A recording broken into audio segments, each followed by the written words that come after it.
നമസ്കാരം പ്രിയപ്പെട്ടവരെ. ഓണം റിലീസായിട്ട് രണ്ട് സിനിമകളാണ് തിയേറ്ററിലെത്തിയത്. ഒന്ന് നമ്മുടെ വൈശാഖ് സംവിധാനം ചെയ്ത് പൃഥ്വിരാജും ലാലേട്ടനും എത്തിയ ഖലീഫ എന്ന സിനിമ. മറ്റൊരു സിനിമ നമ്മുടെ നിവിൻ പോളി നായകനായിട്ടെത്തിയ ബത്ലഹേം കുടുംബ യൂണിറ്റ്. ഈ രണ്ട് സിനിമയും കണ്ടു. ഞാൻ അതിൻ്റെ റിവ്യൂവും പറഞ്ഞതാണ്. നമ്മളൊരു സിനിമ കാണുമ്പോൾ നമ്മൾ ആ സിനിമയായിട്ട് മാത്രമാണ് കാണുന്നത്. എന്നാൽ നമ്മുടെ കേരളത്തിൽ സിനിമയിൽ പോലും വിഷം കലർത്തുന്ന ചില വിഷജീവികളുണ്ട്, ചില ചാണക പൊട്ടന്മാരാണ്. നമ്മൾ ചെയ്യുന്ന ഓരോ വീഡിയോയുടെ താഴെ വന്നിട്ട് ഇവന്മാർ കമൻ്റ് ഇടാറുണ്ട്. ഇപ്പം പൃഥ്വിരാജ് സംവിധാനം ചെയ്തിട്ടുള്ള എമ്പുരാൻ എന്ന സിനിമ, ആ സിനിമ തിയേറ്ററിലെത്തിയപ്പോൾ ആ സിനിമയ്ക്കെതിരെ ഏറ്റവും കൂടുതൽ രംഗത്ത് വന്നത് ഇവിടുത്തെ സംഘപരിവാർ പ്രസ്ഥാനങ്ങൾ തന്നെയായിരുന്നു. കാരണം ആ സിനിമയ്ക്കകത്ത് ഗുജറാത്ത് കലാപം പച്ചയായി ചിത്രീകരിച്ചു എന്നതിന്റെ പേരിൽ പൃഥ്വിരാജിന് ഇവിടുത്തെ സംഘപരിവാർ വേട്ടയാടിയതൊക്കെ നമ്മൾ കണ്ടതാണ്. അന്ന് ആ സിനിമയ്ക്ക് ഏറ്റവും കൂടുതൽ സപ്പോർട്ടായിട്ട് വന്നിട്ടുള്ളത് സിനിമയായി കാണുന്ന നല്ലവരായിട്ടുള്ള പ്രേക്ഷകരായിരുന്നു. ഉണ്ണിമുകുന്ദന്റെ ഒരു സിനിമ വന്നു, മാളികപ്പുറം. ആ സിനിമ വന്ന സമയത്ത് ആ സിനിമയെ ഏറ്റവും കൂടുതൽ സപ്പോർട്ട് ചെയ്ത് രംഗത്ത് വന്നത് ഇവിടുത്തെ സംഘപരിവാർ. അപ്പം ചില സിനിമകൾക്ക് ഇത്തരം കാഴ്ചപ്പാട് വെച്ച് പുലർത്തുന്ന ചില വാണങ്ങൾ ഈ മലയാള സിനിമ ഇൻഡസ്ട്രിയുടെ ശാപം എന്ന് പറയാതിരിക്കാൻ പറ്റില്ല. ഇപ്പം മലയാള സിനിമ ഇൻഡസ്ട്രിയിൽ തന്നെ സംഘീവൽക്കരണം കൊണ്ടുവന്നതിൻ്റെ ഒരു പരിമിത ഫലമാണ് അമ്മ എന്ന് പറയുന്ന സംഘടന പൊട്ടിപ്പണ്ടാരമടങ്ങി ഇപ്പം ഈ ഒരു അവസ്ഥയിൽ നിൽക്കുന്നത്. ഇപ്പോൾ ഖലീഫ എന്ന് പറഞ്ഞ സിനിമ റിലീസ് ചെയ്ത സമയത്ത് നമ്മൾ ആ സിനിമ കണ്ടു. നമ്മൾ ആ സിനിമയെ കുറിച്ചിട്ട് നമ്മുടെ ഒരു ഒപ്പീനിയൻ പറഞ്ഞു. ലാലേട്ടൻ ആ സിനിമയ്ക്ക് അത് കാമിയോ റോളിൽ എത്തുന്നുണ്ട്. കാമിയോ റോള് കണ്ടപ്പോൾ പറഞ്ഞു ലാലേട്ടന് അത് ചെയ്യാൻ പാടില്ല. കാരണം ഇത്രയും വലിയൊരു സിനിമയിൽ വലിയ ഹൈപ്പൊക്കെ കൊടുത്തു കൊണ്ടുവന്നിട്ട് ലൂസിഫർ എന്ന സിനിമയിൽ ലാലേട്ടൻ അവസാനത്തെ ആ പോർഷനിൽ വരുന്ന അതേ രീതിയിൽ തന്നെ കുറച്ച് മാറ്റം വരുത്തി. അതിനകത്ത് ലാലേട്ടൻ്റെ താടിയും മുടി ഇച്ചിരി കറുപ്പിച്ച് വെച്ചിരിക്കുന്നു, ഇതിനകത്ത് വെളുത്തിരിക്കുന്നു. വല്ലാതെ വേറൊരു ചേഞ്ച് ഈ സിനിമയിൽ കൊണ്ടുവന്നില്ല. ഇതിനെ കോക്ക് വിശേഷിപ്പിച്ചത് ഓണത്തിനിറങ്ങിയ ക്രിസ്മസ് അപ്പൂപ്പൻ എന്നൊക്കെ പറഞ്ഞിട്ടാണ് ഒരു വീഡിയോ ഇറക്കിയത്. പക്ഷെ ഞാൻ ചെയ്തിട്ടുള്ള എൻ്റെ റിവ്യൂ പോയി നിങ്ങൾ നോക്കുക. ഞാൻ അതിനകത്ത് ആരെയും വ്യക്തിഹത്യ ചെയ്യുകയോ അല്ലെങ്കിൽ അതിനകത്ത് അവരെ ബോഡി ഷേമിങ് ചെയ്യുന്ന രീതിയിലൊന്നും ഞാൻ വീഡിയോ ചെയ്തിട്ടില്ല. പക്ഷെ നമുക്ക് ആ സിനിമയെ കുറിച്ചിട്ട് നമ്മുടെ ഒരു കാഴ്ചപ്പാടുണ്ട്, നമുക്കൊരു അഭിപ്രായമുണ്ട്. എന്നാൽ ലാലേട്ടനും പൃഥ്വിരാജൊക്കെ അതിഥി തൊഴിലാളികളാണ്. ഇവരുടെ സിനിമ ഇപ്പം തിയേറ്ററിൽ ഇറങ്ങിയെന്നും പറഞ്ഞ് ഒരു മരമണ്ടൻ പൊട്ടൻ സംഖ്യ വന്നിട്ട് അവരുടെ സോഷ്യൽ മീഡിയയിലൂടെ കൊണയടിക്കുന്നുണ്ട്.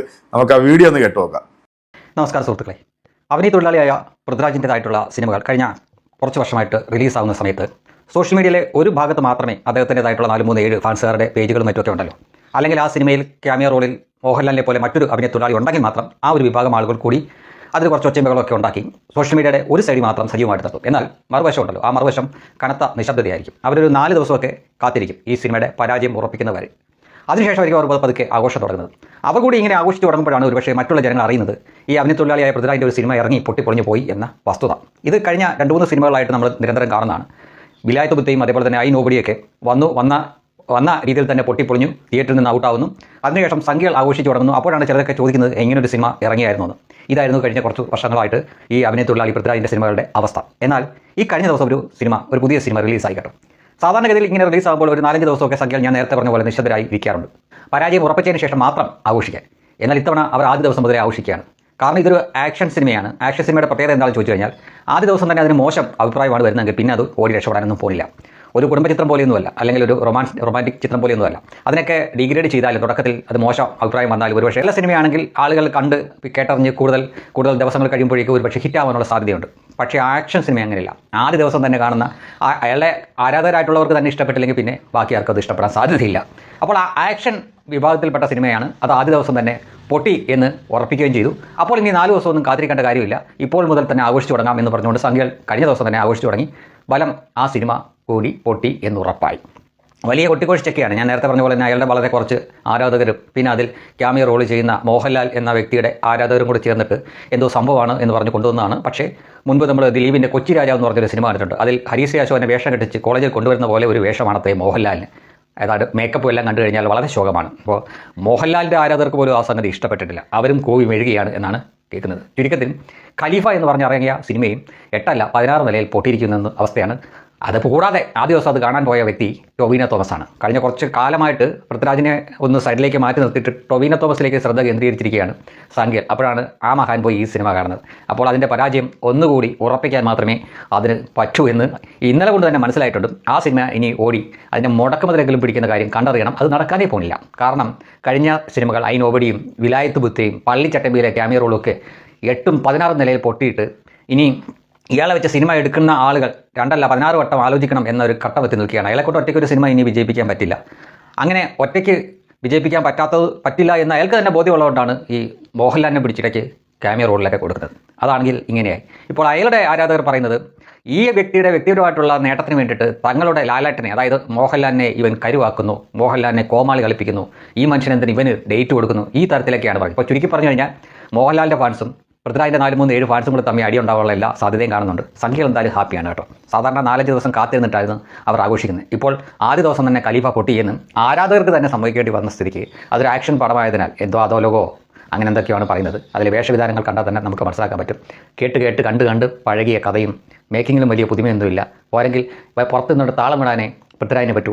ചില സംവിധായകരുടെ കയ്യിലുള്ള കഥ, അത് എടുക്കാൻ പോകുന്ന രീതി, നടന്മാർ അഭിനയിക്കുന്ന സിനിമകൾ, ഇതിനെയൊക്കെ കാര്യം പുള്ളിയോട് ചോദിച്ചു കഴിഞ്ഞാൽ പുള്ളി കൃത്യമായിട്ട് പറയും. പക്ഷേ സ്വന്തം സിനിമയെപ്പറ്റി യാതൊരു ഗ്രാഹ്യവുമില്ല. അത് എങ്ങനെ എടുക്കണമെന്നോ അതിൻ്റെ കഥ തിരഞ്ഞെടുക്കുന്ന കാര്യത്തിലൊക്കെ അയാൾ വൻ പരാജയമാണ് എന്നാണ് ഇപ്പോൾ തുടരെ മനസ്സിലാക്കാൻ പറ്റുന്നത്. ചുരുക്കത്തിൽ പറയുകയാണെന്നുണ്ടെങ്കിൽ ഈ സംഘി മരവാണം പറയുന്നത് സംഘപരിവാറിനെതിരായിട്ട് നിലപാടുകൾ സ്വീകരിക്കുന്ന നടനോ നടിമാരോ അഭിനയിക്കുന്ന സിനിമകൾ 8 നിലയിൽ പൊട്ടും എന്നാണ് ഈ വേട്ടാവളിയൻ പറഞ്ഞുകൊണ്ടിരിക്കുന്നത്. സത്യത്തിൽ ആ സിനിമയുടെ സ്ക്രിപ്റ്റ് വളരെ മോശമായിരുന്നു. അതുകൊണ്ടാണ് ആ സിനിമ വിജയിക്കാതെ പോയത്. പിന്നെ സംഘികൾ കണ്ടാലേ സിനിമ വിജയിക്കൂ എന്നുള്ളതെന്നുണ്ടെങ്കിൽ എത്ര സിനിമകൾ ഇപ്പൊ സംഘികൾക്ക് വേണ്ടി അലി അക്ബർ എന്ന് പറഞ്ഞ രോമസിംഹൻ ഒരു സിനിമ എടുത്തത് നിങ്ങൾക്ക് അറിയാലോ അല്ലെ. സംഘികളുടെ പണം മുടക്കി പുയ മുതൽ പുഴ വരെ എന്ന് പറഞ്ഞ സിനിമ എടുത്തു. അതുപോലെ തന്നെ കേരള സ്റ്റോറി എന്ന് പറയുന്ന സിനിമ, കാശ്മീർ ഫയൽ എന്ന് പറയുന്ന സിനിമ, ഈ സിനിമകളൊക്കെ കേരളത്തിൽ വന്നപ്പോഴത്തേക്ക് എന്തായിരുന്നു അവസ്ഥ? സംഖ്യകൾ കയറിയിട്ട് ഈ സിനിമ വിജയിച്ചോ? വിജയിച്ചില്ലല്ലോ. സിനിമ എന്ന് പറയുന്നത് അത് പ്രേക്ഷകർക്ക് ആസ്വദിക്കാൻ പറ്റുന്ന തരത്തിലല്ല എന്നുണ്ടെങ്കിൽ ആ സിനിമ പരാജയപ്പെടും. സ്വാഭാവികമായിട്ടും ഖലീഫ എന്ന് പറയുന്ന സിനിമയും പ്രേക്ഷകർ പ്രതീക്ഷിച്ചൊരു ആ സിനിമയ്ക്ക് കിട്ടില്ല. പിന്നെ ലാലേട്ടൻ്റെ മകൾ വിസ്മയ കഴിഞ്ഞ ദിവസം ഈ ജെൻസി കുട്ടികൾക്ക് അനുകൂലമായിട്ടൊരു നിലപാട് സ്വീകരിച്ചപ്പോൾ തുടക്കം എന്ന സിനിമയ്ക്കെതിരെ രംഗത്ത് വന്നതും ഈ സംഘപരിവാർ തന്നെയാണ്. എന്നാൽ ആ സിനിമ കേരളത്തിലെ കുടുംബ പ്രേക്ഷകർ ഏറ്റെടുത്തതെല്ലാം നമ്മൾ കണ്ടതാണ് അല്ലേ. അത്യാവശ്യം നല്ല രീതിയിൽ തന്നെ ആ സിനിമയ്ക്ക് ഒരു കളക്ഷനും ആ സിനിമയ്ക്ക് നേടിയെടുക്കാൻ സാധിച്ചു. ഈ സിനിമയിലേക്ക് വരികയാണെന്നുണ്ടെങ്കിൽ ലാലേട്ടൻ്റെ ക്യാമിയോ റോള് ലാലേട്ടൻ്റെ ഫാൻസുകാർക്ക് പോലും ഇഷ്ടപ്പെട്ടിട്ടില്ല എന്നുള്ളത് 100% സത്യം തന്നെയാണ്. പിന്നെ ഈ ലാലേട്ടൻ ഫാൻസിൽ ഒരു 50-60% വരുന്നത് ഈ സംഘപ്രവർത്തകർ തന്നെയാണ്. കാരണം ലാലേട്ടൻ്റെ രാഷ്ട്രീയം എന്താണെന്നുള്ളത് നമുക്ക് എല്ലാവർക്കും അറിയാം. ഈ മരവാണം സംഖ്യയ്ക്കുള്ളൂ നമ്മുടെ കേരളത്തിന്റെ ദുരന്തമാണ് കേട്ടോ. ഒരു സിനിമയ്ക്കകത്ത് വർഗീയത കുത്തി നിറച്ച് ഇതുപോലത്തെ പൊട്ടത്തരങ്ങളൊക്കെ വിളിച്ചുകൊണ്ട് വരുന്ന ഈ വേട്ടാവളിയന്മാരെയൊക്കെ ഉള്ളൂ നമ്മളൊന്ന് തിരിച്ചറിയുക. അതിനുവേണ്ടിയാണ് ഞാൻ ഇന്ന് ഈ ഒരു വീഡിയോ ആയിട്ട് എൻ്റെ പ്രിയപ്പെട്ട പ്രേക്ഷകർക്ക് മുന്നിലേക്ക് എത്തിക്കുക. അപ്പം നിങ്ങൾക്ക് എന്തെങ്കിലും പറയാനുണ്ടെങ്കിൽ, കൊടുക്കാനുണ്ടെങ്കിൽ അത് ദൈവൻ്റെ അണ്ണാക്കിൽ അടിച്ചു കൊടുക്കുന്ന മറുപടി ആയിരിക്കട്ടെ. നമുക്ക് അടുത്തൊരു വീഡിയോയിൽ വീണ്ടും കാണാം. അതുവരേക്കും എല്ലാവർക്കും ബൈ.